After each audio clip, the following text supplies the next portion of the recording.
Okay, we've got our DIY soil kit here, and we don't want to confuse people, so let's just make it as simple as we possibly can. All the instructions come in a nice sealed envelope, and it's really important to put everything back in there after, except the soil sample. So to start with, we just want to get it out and go through the details. Get hold of the forms here. This is really important that we have as much information as possible from you so that you can put in the contacts, the mobiles, the property address, postal address if it's different, and the size and the nature of the property that what you're dealing with. There's a lot of people dealing with horses, and we need to deal with that differently as if we were dealing with an orchard or a lifestyle. So there's certain questions we need to know about. This is the soil sample bag that the soil's going to get put into. Now we've sent you two, just in case you rip one, stuff one up, make a mess, break it, but that's just an in-case job.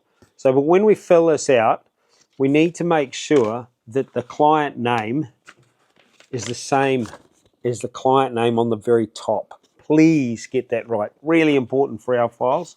Sample location. Now, don't get too caught up in this. It's like, is it the house paddock or the small block or whatever you do, just keep it simple. If you've got two samples, well, hey presto, you get another bag. If you do send two samples back, we will bill you for the extra one after that. So what you've paid for in your kit so far is for one sample, the whole process to go through. If you want to add to another one, it will be, the second one will be a lot cheaper, but then you can put that in if you wish. So here's the DIY soil sampling instructions. Go through what's in the box and you'll see the soil probe, the bags. Make sure you don't wreck the bags, but in case you need to or you've wrecked one, we've got a separate one there.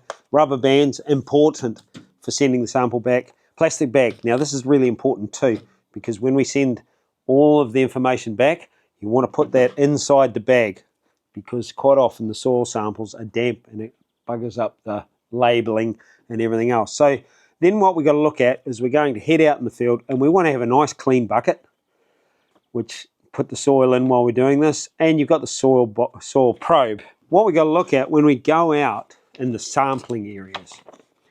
Now, it's a bit hard to see here, but this is really important when you're going out there, and keep away from gateways, keep away from troughs, keep away from stock camps, chicken houses, anywhere there'll be a build-up of fertility that's not natural to what your soil is. So avoid those areas and do the rest of it. Now we want 10 plugs, and as I've stated many a time, it's a cumulative sample. So you're going to take 10 plugs and put them into one sample.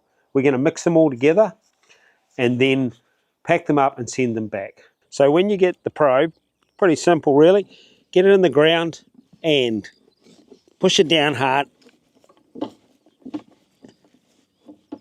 and that's one plug of the 10 that you need. Just pop it in the bucket, and as you can see it pops out all very well, and you can go on and get the other 9 plugs from the block.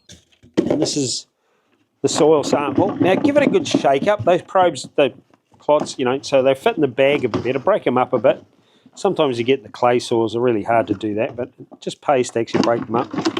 You can see why I use a square bucket. You don't have to, but it just makes life a little bit easier when you're doing soil samples all the time. And I just pop them into the bag. Okay, so bucket's empty. We've got the 10 plugs, the cumulative, in one sample. Okay, so just fold it over like that and get the rubber bands onto it. Really important to get it in nice and tight. Just saves the soil spilling out. Get 2 of them on it. It's really good. Doesn't pay to use sellotape in this case because it can tear the labelling off and then it makes it hard to identify. So, soil sample, all done and dusted. So, put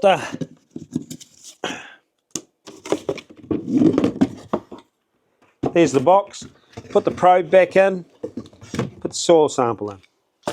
Now, make sure you fold up all the information that you need that you're going to send back with the soil sample. Put it inside this, please, please, please, because this can be very damp and draws out and then we'll muck up everything. Pop that back in, fold it down, and now seal it up, sellotape, and put the courier sticker on. Now this just sends it back to us. Courier depot or the post office will take these, and we'll have it back overnight. Now, the time it takes to get to the laboratory and back for us to call you can be anywhere from 2 to 4 weeks maximum. Now this is just down to courier stuff back to us.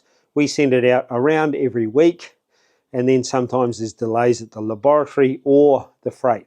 So we are onto it, and we try to get back to people as quick as we possibly can, but sometimes there are laboratory hold-ups or hold-ups in freighting.